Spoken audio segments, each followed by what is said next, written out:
What's up, YouTube? As always, this is not going to be a installation guide, but I have got to the point where I am going to need to plow.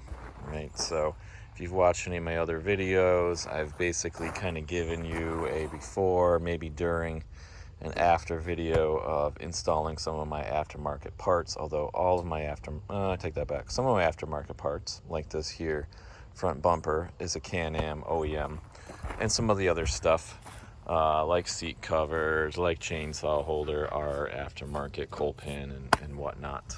Rear view mirror. Got to put my straps back on. Those keep falling off from my bow holder and my double gun holder.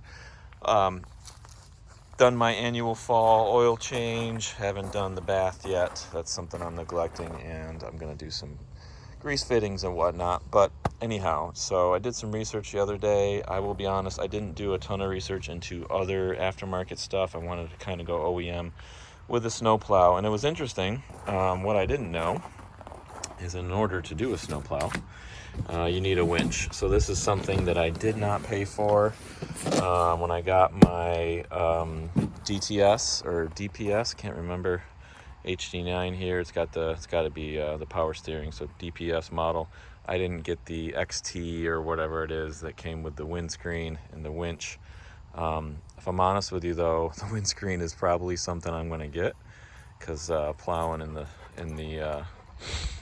the cold, a little bit of breakup of that wind will be nice, but obviously I'm not going to do a cab or a roof, so, still stay bundled up. Anyhow, found out I needed to do a winch, and I went cheaper model, did a little research, the wire rope versus the coated.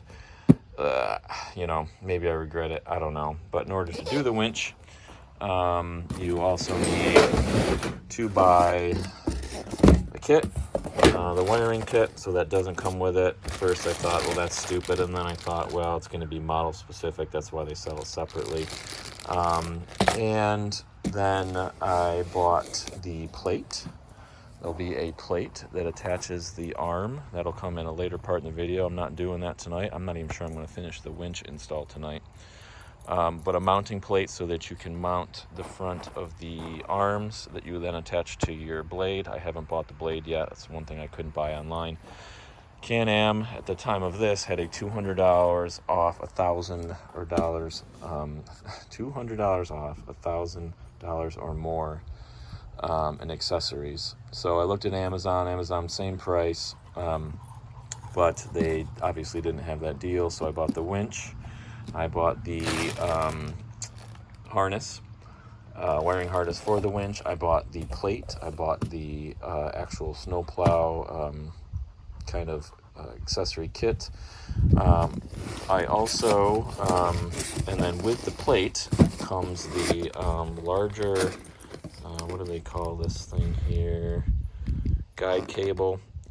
So you're going to end up replacing this. So instead of installing the original guide cable or whatever this thing here is called, I apologize, it's been a real long day.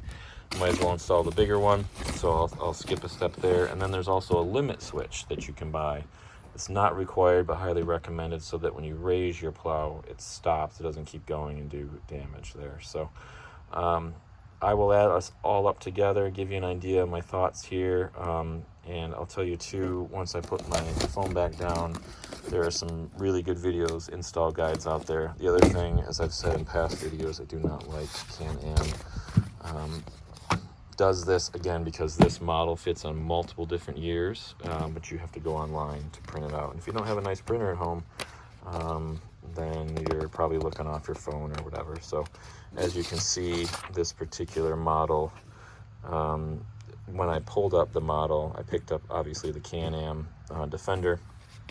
Model year is 20 and up, but there's all sorts of different manual models you can pick from that it does fit. So I'm not going to list all that. That's not what you're here. I want to start the clock, drink a beer while I'm doing it, and see how this goes. Okay, so you guys can see it's obviously the next day. So far this has been relatively straightforward and smooth. I've got probably a couple hours into it, which is a little embarrassing, but careful as you drop things.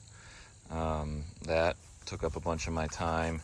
I want to give a huge shout out to Max's Moto Shop. He's got the whole walkthrough. I haven't really been using the instructions because they're not great, and his is like a great visual walkthrough. So here's where I'm at. I got the whole front part done. I can't really think of any tips and tricks except for one. This is the harness from the remote that you'll install. It requires you to tie into the negative, and as you can probably see, once you get all your crap in, it's really hard to do that without hitting the positive and just getting in there. I don't know why.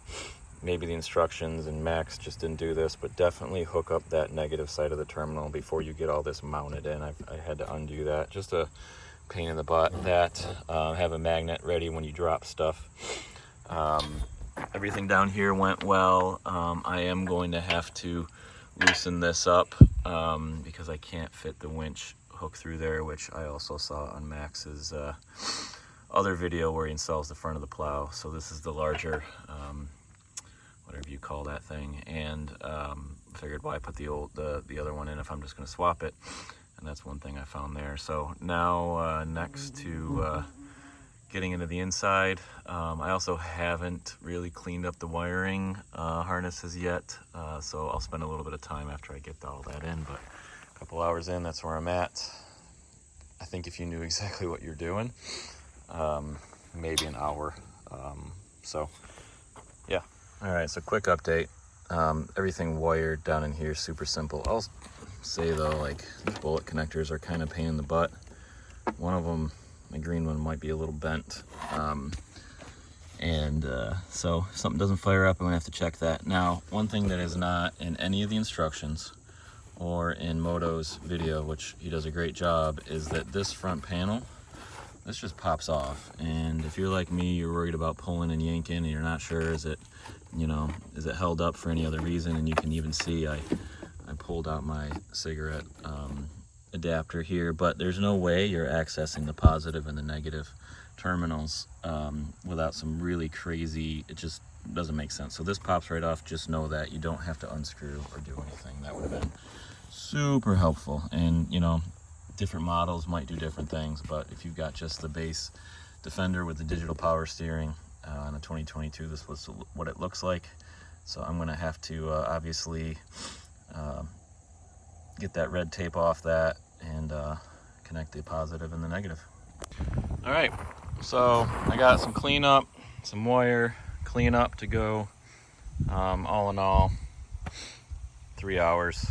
You could probably do it in 2 if you don't make mistakes and you know what you're doing and you really studied it before you go into it. But there's some stuff that's not super intuitive. I've already covered it, so I won't cover it in depth again. Honestly, the biggest pain in the butt is this wiring harness and getting all of this situation here done. Mounting the winch itself is super easy. Getting up underneath here, where I thought maybe I'm drilling through a firewall or any of that stuff, none of that ended up happening. Again, just not knowing I could flip that cover off. But first time I'm gonna go try it, and she works, so super happy about that. Haven't tried the remote yet. I'm not even sure I'll need that, but I'll test that as well. So hope I don't ever need to really winch myself out of something, but I will make another video, probably separate from this, where I install the actual plow part. Maybe a real quick, what do you need for tools? Bring a bunch of sockets. I think I had a 10, an 8, 11, and a 7, some version of that, some T30s, some extensions, some deep sockets. Get yourself your drill, right? Stuff that just makes your jobs a little easier. Bring a magnet in case you drop stuff like I did. Otherwise, again, I got to clean up here and I'm wasting time. I can't speak to the performance of it. I haven't actually used it, but it works. So that's good. And see you guys next time.